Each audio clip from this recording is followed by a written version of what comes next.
Let me teach you how to make headless design systems in Figma.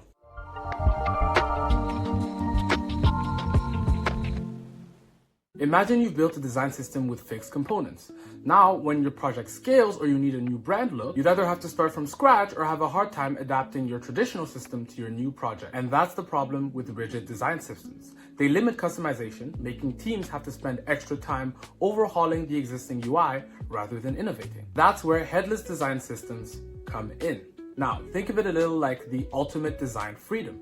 Instead of relying on fixed UI patterns, you focused on the core building blocks: design tokens, variables, and components. And Figma makes this super easy with features like variables, component properties, and tokens. Let's start with the basics of design tokens.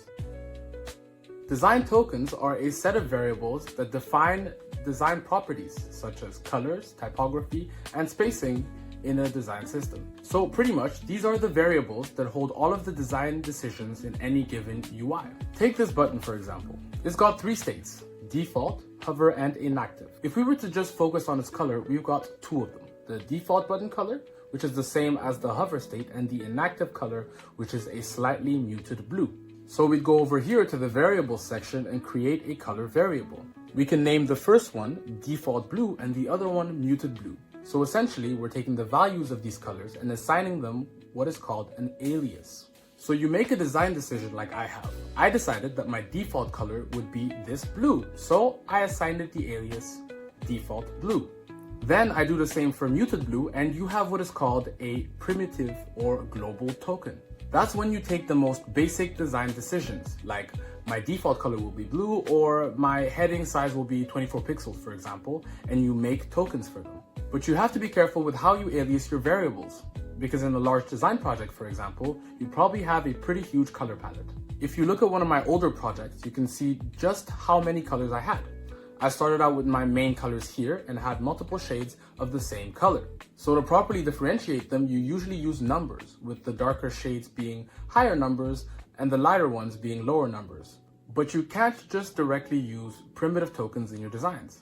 After all, these are just basic design decisions that might change down the line, like in a redesign, for example. And that's where semantic tokens come in. Semantic tokens reference primitive tokens and let you know where they should be used. To start with, we've renamed the two blues to blue 500 and blue 300. Then we've created a collection called semantics and created a button variable named button default color. That's when you assign it to the right primitive token, which would be blue 500. This token carries meaning because it not only references the right color, but also tells you where it should be used through its alias, button default color. And you can create them for just about everything, from the text color to the border color to the color of your button's shadows. How specific you get with these semantic tokens depends on the scope of your project. There's also an extra layer called a component token, which is when you reference a semantic token to create a design token specifically for one component. For example, let's say you have forms in a website, right? And in that website, one of those forms, you want it to have a special border outline in a different color. What you do is you'd reference a semantic token and create a component token specifically for that form. You probably call it something like special form red border. That is a component token. And luckily for you guys, there's plugins in Figma to simplify this entire process, like Token Studio, for example. But it's always good to understand how it works so you can do it yourself and better use the plugin. And one final tip I can give you in creating these design systems is that you have to be careful with how you name your tokens. Now, some design teams have their own unique naming conventions, but there are some established best practices out there. These help you make sure that your tokens are properly named and organized and ready for developer handoff. So make sure to learn these before diving in. Probably one of the most useful skills to learn in Figma is how to create components.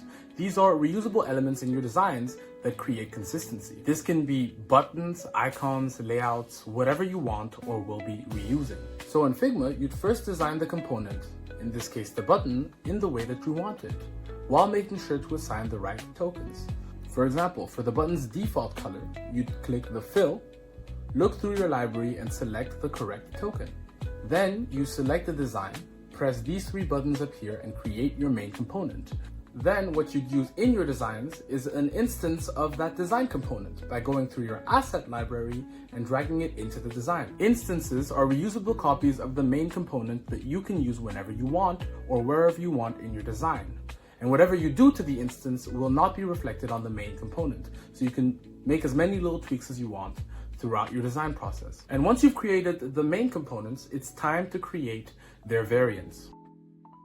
While building your design system, you'll find that you're going to need a lot of components that look the same or are the same with very slight differences. And there's generally 3 different variant categories for any given component. That's namely their size, state, and color variant. And creating these variants in Figma is really simple. You just click on the main component, select add variant, and rename the property to, for example, hover. Then you can just make whatever changes you want to the variant and you're set. Now, as you can see, I'm filling out all these numbers by hand. I'm setting the border radius, I'm setting the size of the text, but at this point in the design process, you'd probably already have tokens for all of these different design decisions ready to fill in where necessary. But why even do all this? Why take all of this time? Well, that's pretty simple. Once you have a detailed component library with everything from buttons to forms to menus, all you have to do when designing is to drag in the asset that you want and then changing it to the desired property. For example, you take a button, you want the hover state of the button, you just change the property to hover. But I know what you're thinking. Setting all of this up would take a lot of time, so why would you even do this? First, unlike traditional design systems, headless design systems are more flexible and easier to scale with. For example, in a traditional design system, once you've established your components, it gets very, very hard to change them. Let's say you've designed a design system and your button is a blue round button, but you're tired of it. You're redesigning the platform and you just don't like it. You don't like the border radius. You don't like the way it looks. What you have to do in a traditional system is redesign it across every single instance and then redesign every single variant of that instance within your entire design. And that would take an astronomical amount of time. But in a headless design system, all you have to do is change your tokens. You don't like the border radius of your button anymore? Find its token. You don't like the background color?